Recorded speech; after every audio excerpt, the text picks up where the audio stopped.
de la salud mental, ¿o no?, de ese anciano con buena voluntad, cooperante, pero que es Joe Biden, el presidente de Estados Unidos, y al que no se le puede inculpar porque pues está mayor. No sé qué va detrás, mirando a lo que está la crítica y la preocupación dentro de ese partido y lo que podría venir después.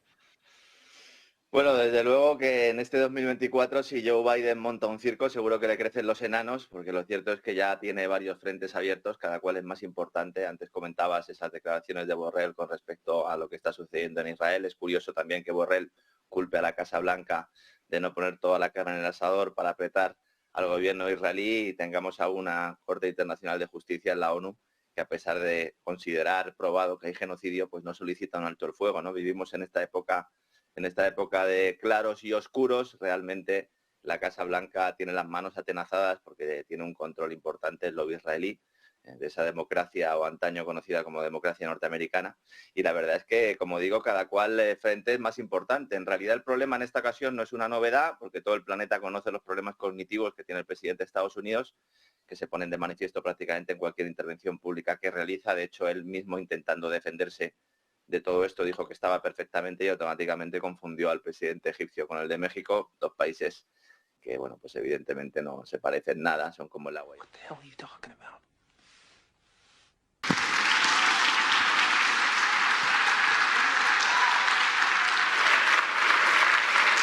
Wow, wow, wow, wow, wow.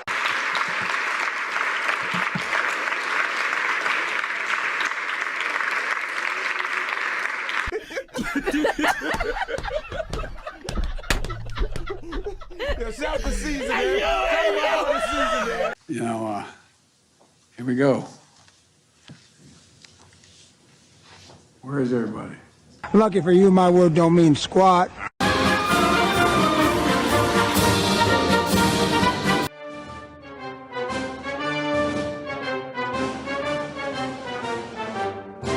This show is some freaky shit. Take a fresh approach to recruit, hire, train law enforcement, all of which are tied to effective and accountable community policing and advance public trust and safety. Well, which is it, young feller? Yes, I know that. As I made clear in the State of the Union, with the presidents of Tyree Nichols. With the presidents of Tyree Nichols. With the presidents of Tyree Nichols. So screwed. Oh, no, not really. So happy Black History Month. May God bless you all, and enjoy the reception which starts after the next performance that's about to be announced. Really good stuff. It's like poetry. Where's the...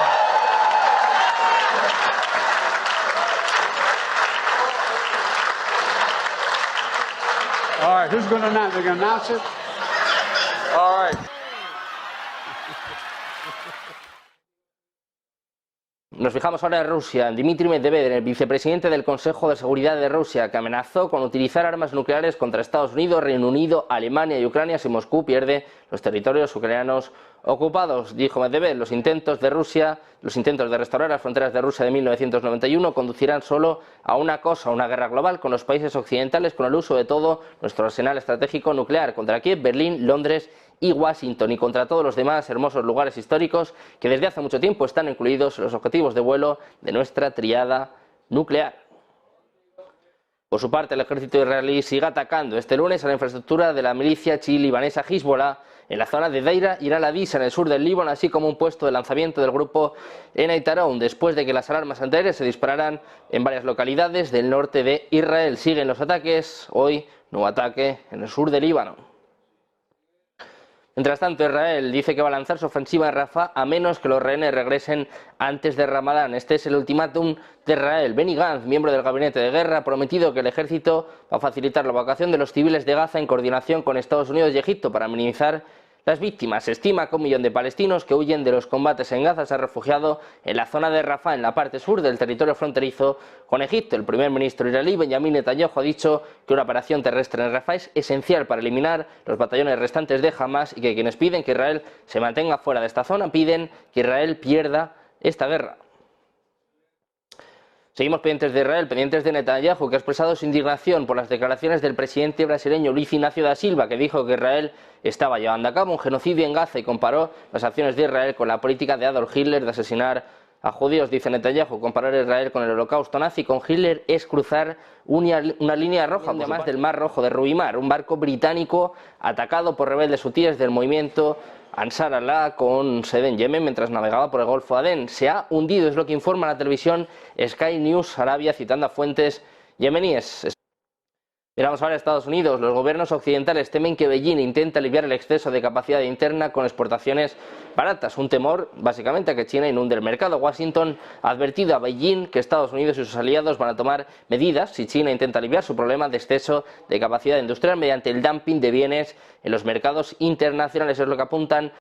Miramos ahora a Taiwán, y es que China está intensificando el control marítimo frente a la costa del archipiélago taiwanés de Kinmen, es lo que apuntan después de que 2 pescadores chinos se ahogaran durante una persecución por parte de la Guardia Costera taiwanesa. Esto ha provocado un nuevo conflicto diplomático. Los Pistorius también ha emitido una ominosa advertencia sobre lo que Vladimir Putin podría hacer no solo en Ucrania, sino después en Europa. Dice, por ejemplo, Europa está lejos de Iowa o Wisconsin, pero aún así está muy cerca en términos de política de seguridad. Es lo que dijo Pistorius en una entrevista con Bloomberg, donde dijo menos seguridad en Europa significa menos seguridad. Miramos también a Estados Unidos. Después de meses de solicitudes de funcionarios ucranianos, la administración Biden está trabajando para proporcionar a Ucrania nuevos y poderosos misiles balísticos de largo alcance. Es lo que apuntan funcionarios estadounidenses a la cadena NBC News. A finales del año pasado, Estados Unidos comenzó a suministrar a Ucrania sistemas de misiles tácticos del ejército conocidos como ATAMS, pero hasta ahora solo ha proporcionado estos misiles más antiguos de alcance medio. Ahora, Estados Unidos se está inclinando por enviar la versión de mayor alcance de este misil, según dicen estos funcionarios, lo que permitiría a Ucrania atacar dentro de la península de Crimea, controlada por Rusia. Seguimos mirando a Rusia. Los investigadores todavía no han establecido la causa de la muerte de Alexei Navalny y no está claro cuánto tiempo tardarán en llegar a conclusiones oficiales. Es lo que informa la portavoz del opositor Kira Yarmys. Aseguró que las... That, as you know, he was slowly murdered in a Russian jail by Putin's regime. I think these are the words. Slowly murdered in a Russian jail by Putin's regime. American politicians and the media is mourning the death of racist and xenophobe Alexei Navalny as a hero and a victim of Vladimir Putin and his regime. Now, they're doing this to sell you a war with Russia, but if you look into who this guy truly is and how little we know about what happened to him, you will not accept this as a reason for any war. Now, Alexei Navalny died in prison today after reportedly suffering from a blood clot. The Federal Penitentiary Service of Russia reported that he fell ill after taking a walk. He lost consciousness, and medical staff did try to resuscitate him, but were unable. President Biden used the occasion for a live press conference in rare form. Every politician is ringing in with outrage, saying this shows that Putin is a madman, Russia is evil. Oh, but he was a political prisoner, the West says. He was poisoned by the Russians. He was Putin's biggest threat.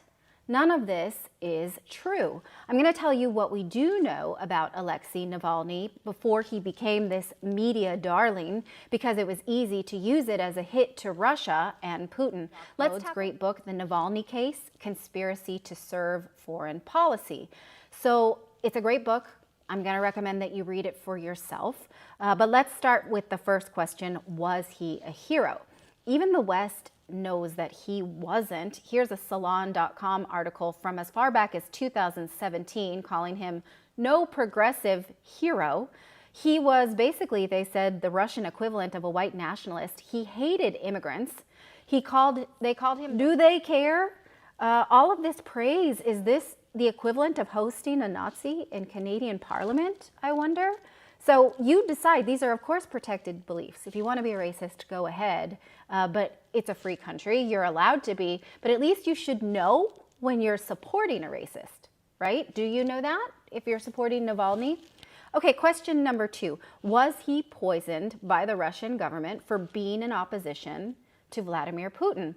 Well, the alleged poisoning happened on a flight from Tomsk to Moscow. His entourage said at first that it happened with tea, but the tea was brought to him by his own colleagues. There was another weird story about underwear. When no one could corroborate that, later they said it was from water bottles from the hotel. They said that they actually took these bottles to Germany for analysis, but airport security footage shows that the luggage was checked. There was never any bottles, and the German government never said that they looked through any bottles, so that was weird. And in fact, his own colleagues later retracted the water bottle story. Now, about that poisoning, they claim it was Novichok, which means little one, in Russia. Strangely enough, reports are that Novichok is a combat toxicant that remained at the experimental stage and was never actually adopted by the USSR or Russia.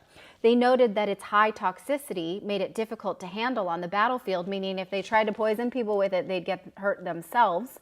So the Soviets abandoned it, and the facilities were then converted to produce chemicals for civilian use in 1987. Okay, but guess who does have Novichok? This is interesting, and guess where it's kept? According to sources, Novichok has been found in several NATO countries, including Germany, the United States, Great Britain, Czechoslovakia, and Sweden, and has been used for the purpose of research and the development of antidotes. As early as 1990s, the United States has filed nearly 140 patents on chemical weapons of this type. And as early as 1998, the American Chemical Weapons Laboratory in Edgewood synthesized Novichok. And according to this former FSB director, a small stockpile of Novichok existed in Ukraine. Huh. Okay, but suppose someone in Russia did get their hands on some Novichok and used it to poison Alexei Navalny. Well, this is known as an organophosphorus toxin, which means it disrupts the functioning of the muscles, and it's irreversible. You seize up, and then you can't reverse that, basically. Doctors, if they suspect that anyone has been poisoned with it, they have to wear full protective gear and masks. Funny, because no one who ever treated Navalny was in that gear. Not on the plane, not in the hospital, not in the ambulance. That's weird, right? Why is that? In fact, when he was later flown to Germany for treatment, we're going to get to why in a second, the German government later said, why did we put our people at risk if he was exposed to Novichok? And they were upset about it. Now, why did he go to Germany? It's weird because if you're going to go to the trouble to poison him, if you're the Russian government, why then do you let him leave for Germany? Why do you poison someone and then let them go? Well, here's why. It's because this NGO group demanded that he be treated in Berlin. They chartered a plane, and the plane took off a day later. Thus, in the late afternoon, at least one German doctor was at his bedside in Russia while arrangements for his transfer were made. On the evening of the 21st, after the personal intervention of Vladimir Putin, the Russian authorities gave their agreement for him to be treated in Germany. Why would Putin do that? Why do you poison someone and then say, okay, we'll break the rules and let him leave to Germany? Why do that? That's weird, right? Especially considering that he was under parole, which forbid him to leave the Russian territory, but Putin allowed it. Okay, now no one on that flight was wearing any protective gear. None.